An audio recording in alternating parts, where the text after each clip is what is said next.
Shabdphule bye Sujata. कथा, काव्य आणि नाट्यमय मनोरंजन ऑडिओ स्वरूपात. नमस्कार. शब्दफुले या आपल्या पॉडकास्टवर 94व्या भागात मी सुजाता आपलं मनापासून स्वागत करते. आज आहे 30 सप्टेंबर, इंटरनॅशनल पॉडकास्ट डे.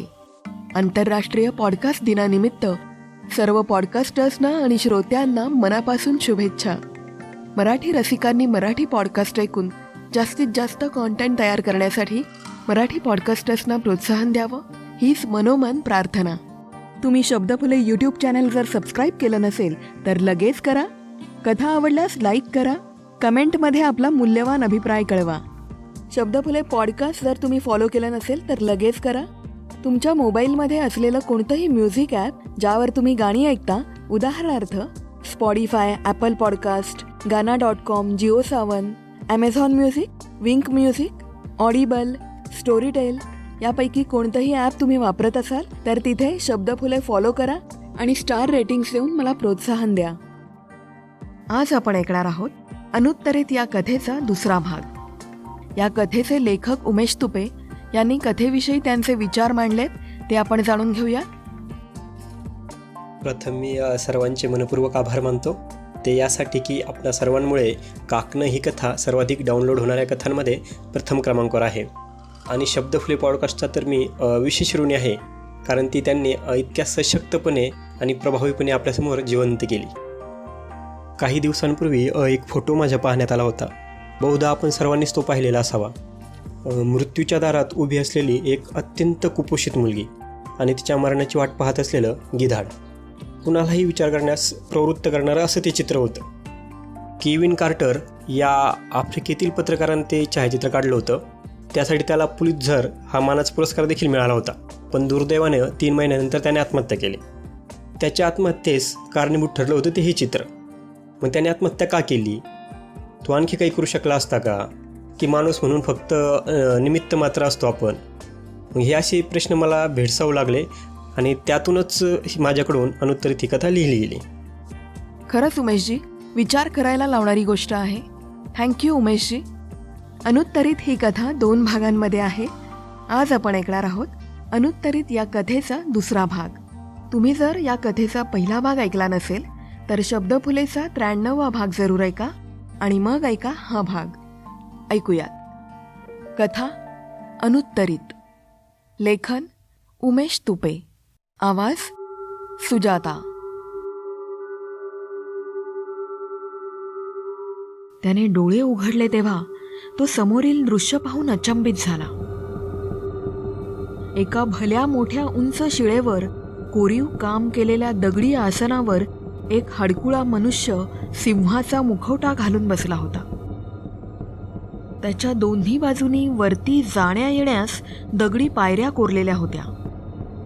त्या प्रत्येक पायरीवर हिंस्त्र प्राण्यांचे मुखवटे धारण केलेली माणसं हातात दगडी हत्यारं घेऊन बसली होती. आपण आता जिवंत नसून एका दुसऱ्याच जगात आलो आहोत असं त्याला वाटलं. तोच त्याच्या उजव्या पायाच्या मांडीतून एक प्रचंड कळ निघाली. त्या सरशी त्यानं खाली पाहिलं. मधोमध असलेल्या एका दगडी स्तंभाला आपल्याला बांधून ठेवल्याचं त्याच्या लक्षात आलं. पण अशातही आपण जिवंत आहोत याचं त्याला समाधान वाटलं. इतक्यात एक जटाधारी मनुष्य तिथे आला. त्यानं त्या दगडी सिंहासनावर बसलेल्या प्रमुखाला दोन्ही हात हलवत वाकून नमस्कार केला. त्या सरशी शांत असलेल्या वातावरणात एकाएकी उत्साह संचारला. कसलीशी वाद्य जोरजोरात वाजू लागली. दगडी पायऱ्यांवर बसलेली माणसं तातडीने उभी राहिली. आपल्या हातातील दगडी हत्यारं उंचावत ती जयघोष करू लागली.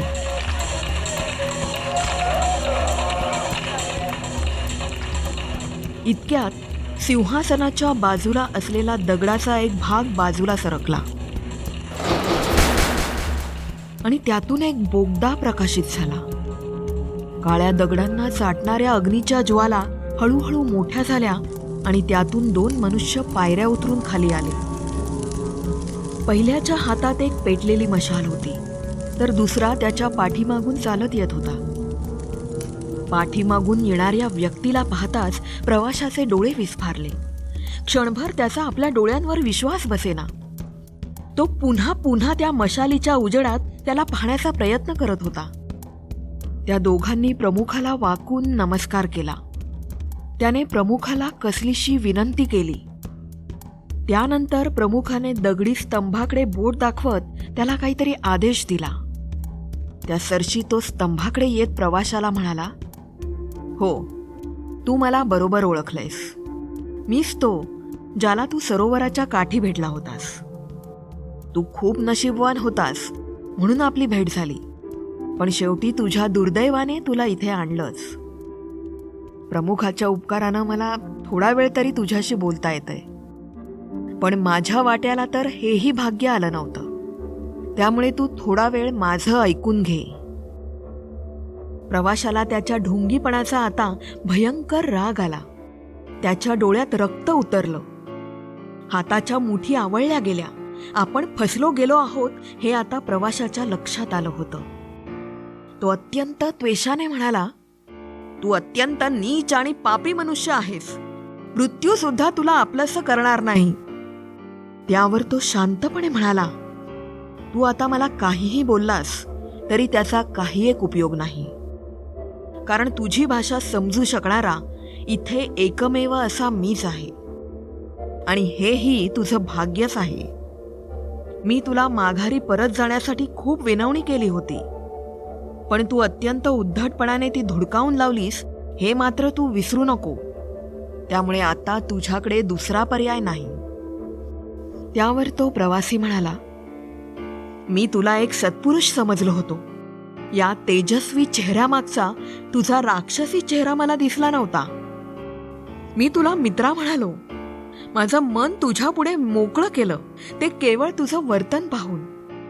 कारण तू सरोवराकाठी बसून पाण्यातून बाहेर आलेल्या माशांना पुन्हा पाण्यात सोडून त्यांना जीवनदान देण्याचं पवित्र कार्य करत होतास. आणि त्याचबरोबर एक रंगीत खडा त्या खड्यांच्या ढिगाऱ्यात टाकत होतास. त्या रंगीबेरंगी खड्यांचा ढीग पाहून तू हे कार्य कित्येक दशकांपासून करतोयस असं मला वाटलं. आणि दुसरीकडे मी एका मुलाचे सुद्धा प्राण वाचवू शकलो नाही याचं शल्य माझ्या मनात कित्येक दिवसांपासून सलत होतं. या भावनेनं मी अत्यंत व्यथित झालो होतो. तेव्हा मला माहीत नव्हतं की तू केवळ मला फसवण्यासाठी हे सारं करतोयस." आता मात्र त्याचा संयम सुटला. तो प्रवाशाला म्हणाला, "मूर्ख माणसा, तू मला काय समजावं हा तुझा प्रश्न होता. तू मला काय समजलंस हाही तुझाच दोष होता.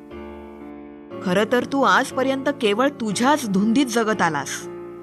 मी केवळ तुला दाखवण्यासाठी किंवा फसवण्यासाठी यातलं काहीच असं केलेलं नाही. मी नेहमीप्रमाणे आजही तिथे मासेमारी करण्यासाठीच गेलो होतो. जे काम मी वर्षानुवर्ष इथल्या लोकांसाठी मच्छीमार म्हणून करत आलोय. तू त्या झोपडीत जरा लक्षपूर्वक पाहिलं असतं तर तुला ते कदाचित कळलं असतं. तू ज्यावेळी तिथे आला त्यावेळी माझं काम होत आलं होतं. मला केवळ एका छोट्या माशाची आवश्यकता होती. मी तो पहिला छोटा मासा जेव्हा पाण्यात सोडला त्यावेळेस तू कदाचित पाहिलं नसेल, मी त्याला हात देखील लावला नव्हता. मी त्याला एका पानाच्या सहाय्यानं पकडून अलगद पाण्यात सोडला होता, कारण तो अत्यंत विषारी जातीचा मासा होता. त्याच्या केवळ स्पर्शाने देखील माणसाचा मृत्यू होतो. आणि ज्यावेळी माझ्या गळाला लागलेला तो मोठा मासा मी पाण्यात सोडला त्यावेळी मला इतक्या मोठ्या माशाची आवश्यकता नव्हती. गरजेपेक्षा जास्त माशांची शिकार करणं इथल्या धर्माच्या विरुद्ध आहे हे कदाचित तुला माहीत नसेल. आणि त्या खड्यांचं म्हणशील तर त्या खड्यांच्या सहाय्यानं मी माझी वेळ मोजत होतो. कारण आज इथल्या देवतेची जत्रा असल्यानं मला वेळेत पोहोचण्याचा प्रमुखाचा आदेश होता.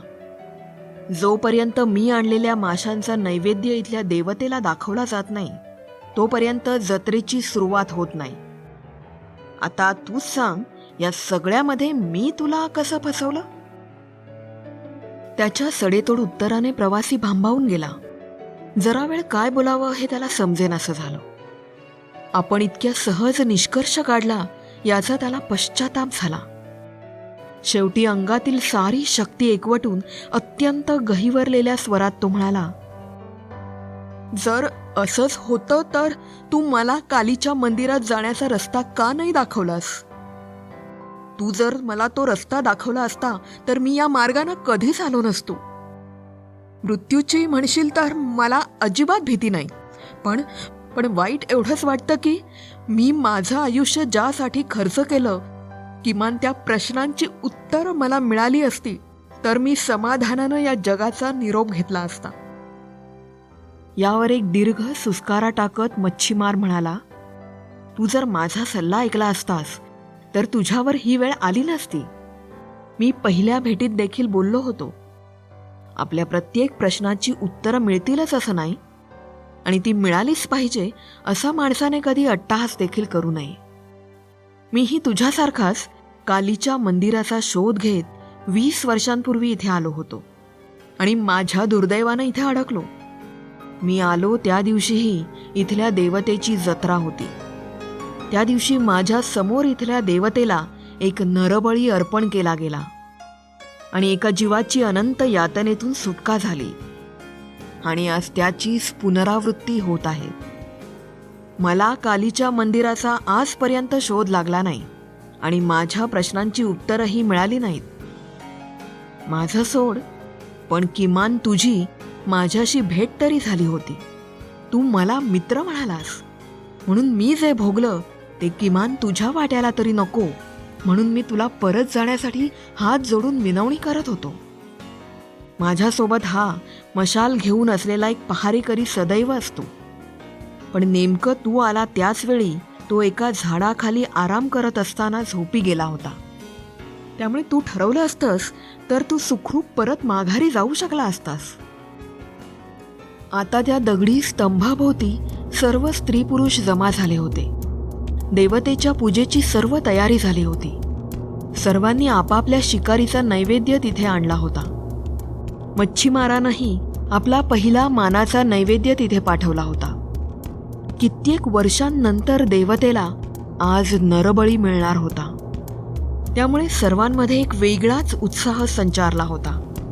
त्या दगडी सिंहासनाच्या पायऱ्यावरील वेगवेगळ्या हिंस्त्र प्राण्यांचे मुखवटे घातलेली माणसं आता उतरून देवते समोरील चबुतऱ्यापाशी येऊन थांबली.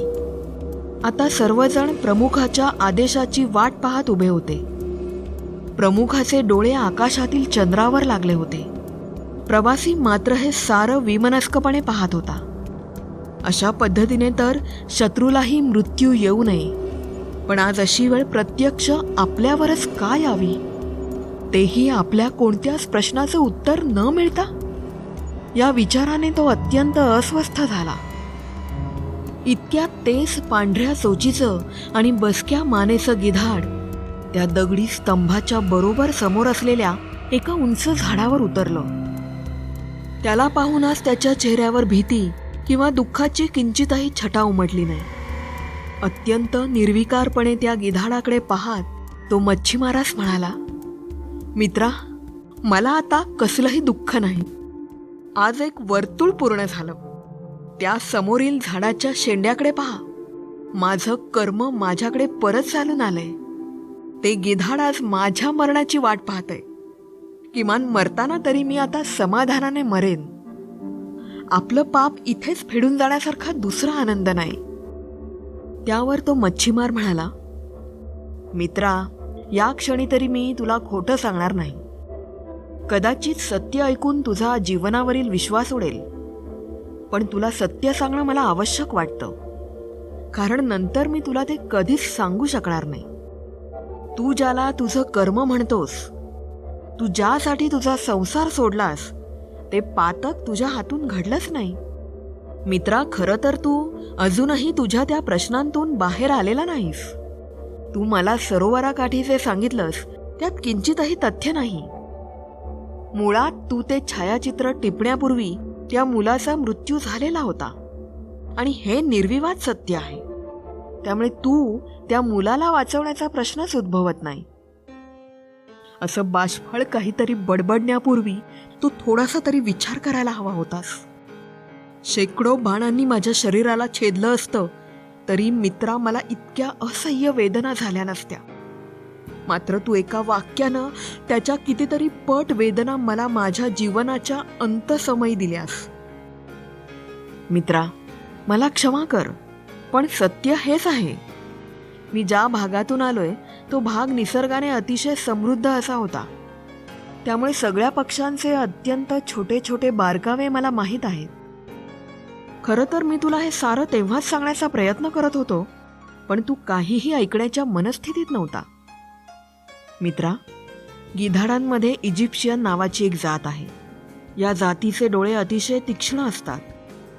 अनेक किलोमीटर अंतरावरील शिकार किंवा खाद्य हे सहज हेरू शकतात.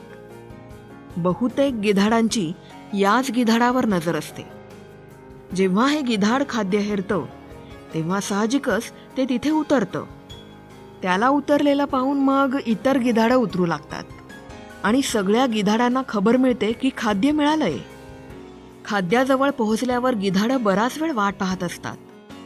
ही सर्व गिधाडे राजगिधाड येण्याची वाट पाहत असतात. मृतदेहाची कातडी अत्यंत जाड झालेली असते. ती भेदणं आवाक्याबाहेर असतं. राजगिधाडानं येऊन पहिलं काम फत्ते केल्यावर मग बाकी गिधाडांचं काम सुरू होतं. त्यामुळे तू मला जे वर्णन करून सांगितलं ते इजिप्शियन नावाच्या गिधाडाचं होतं. त्यामुळे त्या बालकाचा मृत्यू तू ते छायाचित्र टिपण्यापूर्वीच झाला होता हे निश्चित आहे. आणि तुला यावरही विश्वास वाटत नसेल तर जरा वळून पलीकडे बघ. देवतेच्या नैवेद्याकरिता व्याधानं केलेली ती मृगया तुला दिसत असेलच. त्याचकरिता ते इजिप्शियन गिधाड इथे उतरलंय, तुझ्यासाठी नाही.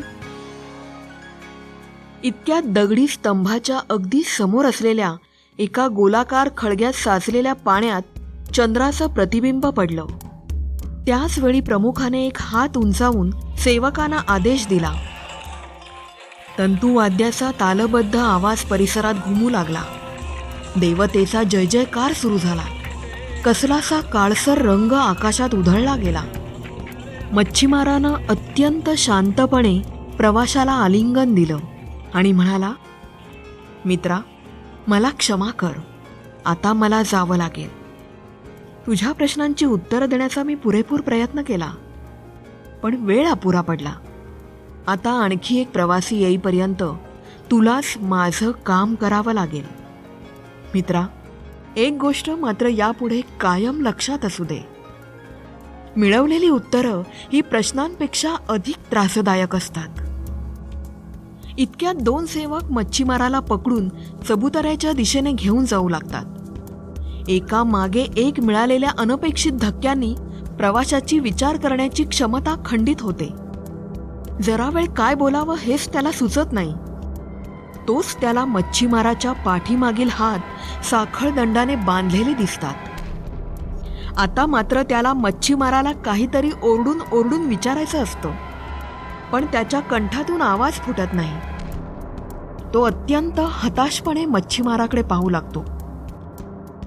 मच्छीमाराभोवती तोपर्यंत चित्र विचित्र आवाज करणाऱ्या माणसांचं एक वर्तुळ तयार झालेलं असतं.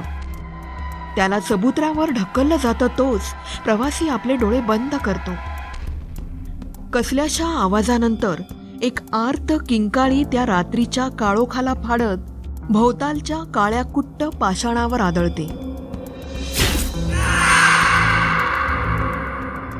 आणि प्रवाशाच्या समोरील गोलाकार खळग्यातील चंद्राचं प्रतिबिंब नाहीसं होऊन त्या जागी प्रवाशासाठी उरतात ते केवळ मृत्युदायी वेदना देणारे अगणित अनुत्तरित प्रश्न.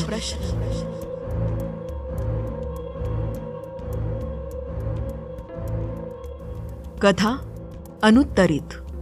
लेखन उमेश तुपे. आवाज सुजाता. कशी वाटली ही कथा?